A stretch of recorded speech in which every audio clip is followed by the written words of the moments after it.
A lot of people told me not to run ITBs on my convertible E30, but obviously I'm not a very good listener. And even though this car is a lot of fun to drive, it definitely has its moments. It kind of runs like crap and it's a little obnoxious for how little power it makes.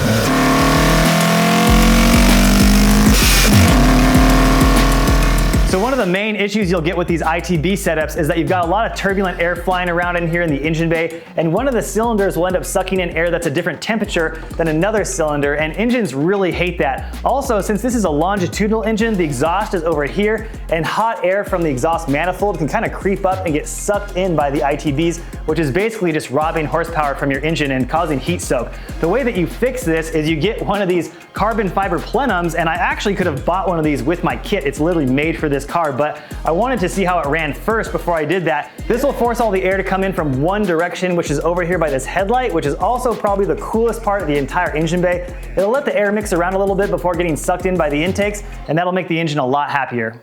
So unfortunately, I probably won't be able to keep my strut bar. I think it's gonna foul with the airbox. If there's a way to keep it, I'll find it, but for now, we're just gonna take it off. It's a bummer because I love the way this thing looks, but it's mostly for aesthetics. It doesn't really do anything. When you buy this kit, it comes with this adapter plate, and this installs behind the trumpets. It effectively holds the plenum to the engine, and it doesn't come with any sealant or anything like that. And I don't think it really needs it, but since we're here, I'm just gonna put some of this high density foam tape around it. That way we know there's no seepage.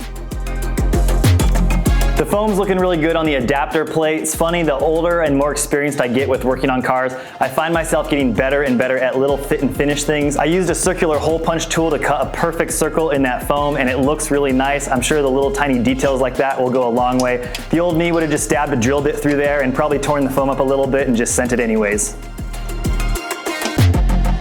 I've got the plenum on there, but it's not tightened down yet because we can't forget about this little guy. This is an intake air temp sensor, and it's been living below the throttle bodies, metering the air temperature around the engine. The problem is, without this being inside the plenum, it's not gonna be doing a very good job of metering that air correctly. So what I need to do is drill a hole at the bottom of this plenum and stick the IAT in there so the ECU is reading only air that's actually entering the motor. That's probably one of the problems that this car runs so weird, is that this sensor might possibly be reading air temperatures from other places like these radiator hoses or the transmission, who knows. Drilling a hole in a $500 part is always a little bit scary, but I got it right where I want it in between cylinder 2 and 3, so we'll silicone that thing in here and let it dry overnight, and then in the morning, I'm pretty excited to start it up and see if it sounds any different. Maybe it'll run a tiny bit better, but we won't really know until we take the car for a good rip. So I think I need to figure out a solution for the intake here with the filter and everything, and we'll do that next.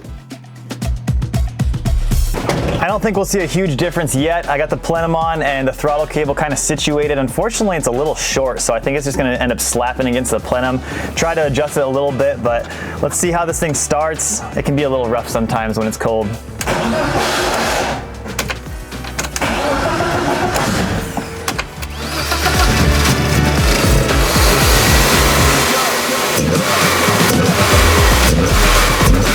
Successfully got in the garage to smell like unburnt fuel, so we can move on from this. I didn't order the intake until about 2 days ago, so we're gonna have to wait on that. We're gonna skip ahead over here to the exhaust manifold, and I've always wanted to get this exhaust manifold looking nice. I thought about buying a different one, but people always say that the stock M42 exhaust manifold is the best. So what I wanna do is Cerakote this thing, shine it up a little bit, make it look a little bit better, and that also might actually have some added benefits to keeping the engine bay from getting so hot.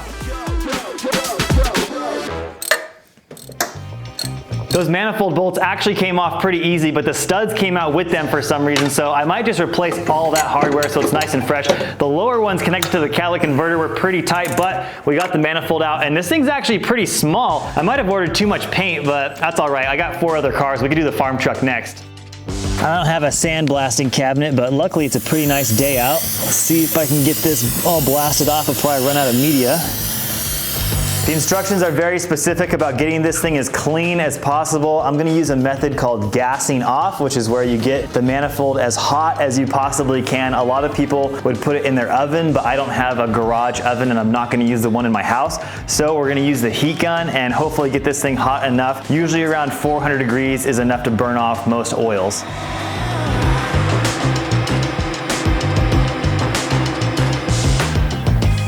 I figured I'd hit this thing with the torch too. It's probably even better than the heat gun, and then I'm gonna spray it with this tiny little paint sprayer. This should make it easier to get in all the nooks and crannies without getting too much paint causing runs and drips. I think it'll take a bit longer, but it'll definitely be worth it.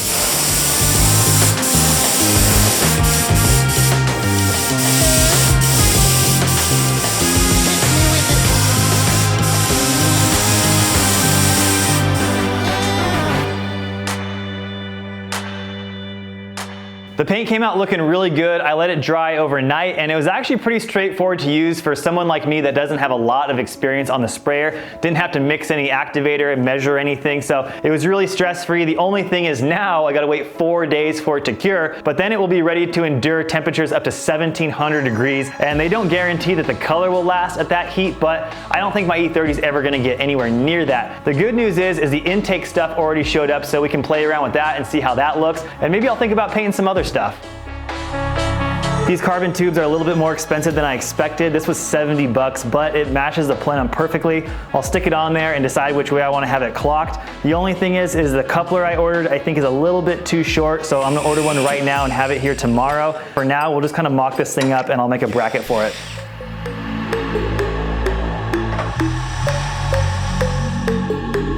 I've never really had any carbon fiber on any of my cars, but I think this actually looks pretty cool. I like it better than the open air ITBs. It just feels a little bit race car, but if we're gonna make this even more legit, I wanna build an airbox for it. So along with the silicone, I went ahead and ordered some sheets of carbon fiber, and while we wait for that stuff to show up, we can start designing it out of cardboard.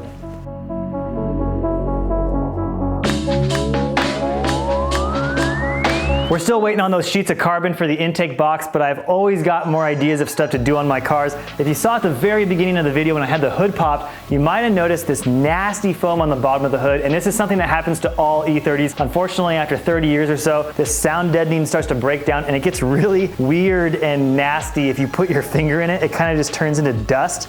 And I cannot believe that I haven't fixed this sooner. It's just one of those out of sight, out of mind things. I bought some sticky back foam. We can replace some of this. Hopefully it's not too hard to get off.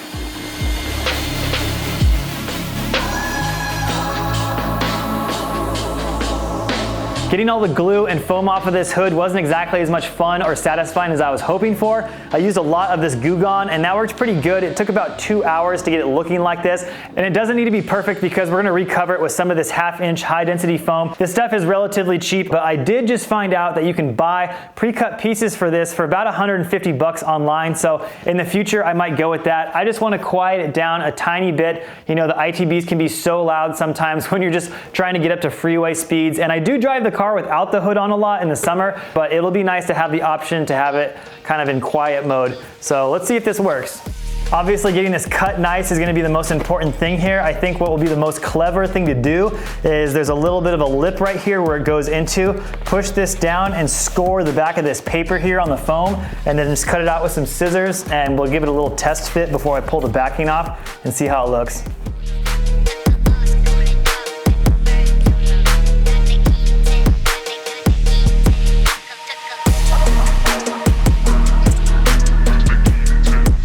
The foam looks pretty good. Hopefully some of these wrinkles and things kind of smooth out a little bit when the engine gets nice and warm and soften things up a bit. It was never really something I was that concerned about in the first place. Obviously I left that foam in there for years and it didn't really bug me too much, but I'm glad to get rid of it. Now the carbon fiber has finally showed up, so we can start making this airbox, get that all finished up. It doesn't really seem to match very well though. It's kind of like a different pattern, but that's okay. Like I said, this is just version 1. Dialing in the cardboard cutouts for this was probably the hardest part. I think transferring it over to the carbon fiber and cutting those out will actually be pretty easy.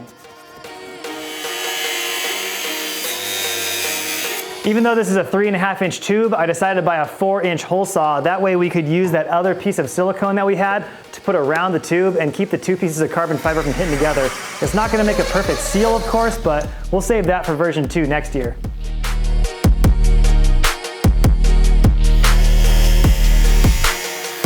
I figured the best way to get these pieces held together was with these corner braces. I'm gonna rip these on the inside so you don't see them. I'm gonna have to bend a couple of these to get them at the right angle, but I think that'll be pretty strong to hold this box together.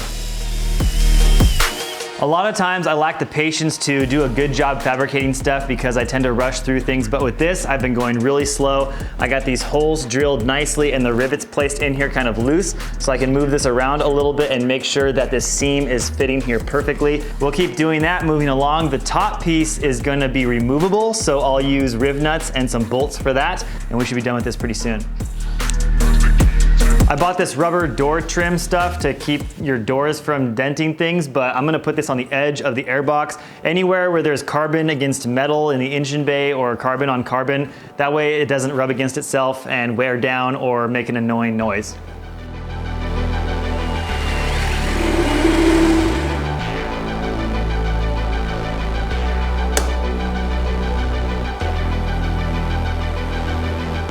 The intake is finally finished. The final step was to add this dry sock, which will keep any water from getting sucked into the filter. I'm pretty proud of myself how this turned out, especially since I've never done anything like this. I think it looks pretty good, but I might revisit it in the future and just make some small improvements. Now I can finally install the exhaust manifold that's done curing. Then we can take the car for a drive, so hopefully it's nice out. I figured since I was gonna replace the manifold hardware anyways, I'd get something nice, so I picked up some titanium studs and nuts for it, and they look really great. The thing is all back together now, and while I had the chance, I plugged the laptop in and kind of poked around with the cold start. Any car, even a 1,000 horsepower race car, should be able to turn the key, start it without having to babysit the throttle. We're getting there.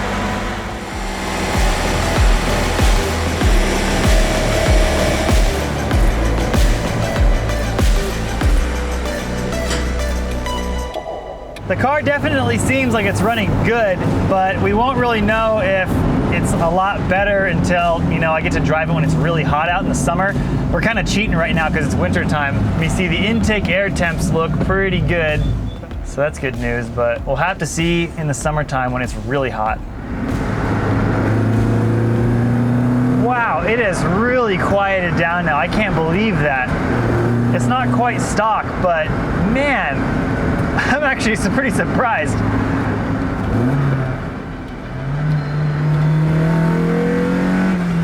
Still got some of that intake sound, just not insane amount of ITB screaming in your ear, so I kind of like it. The thing is it's pretty easy to take that plenum off if I ever wanted to, so that can always be an option.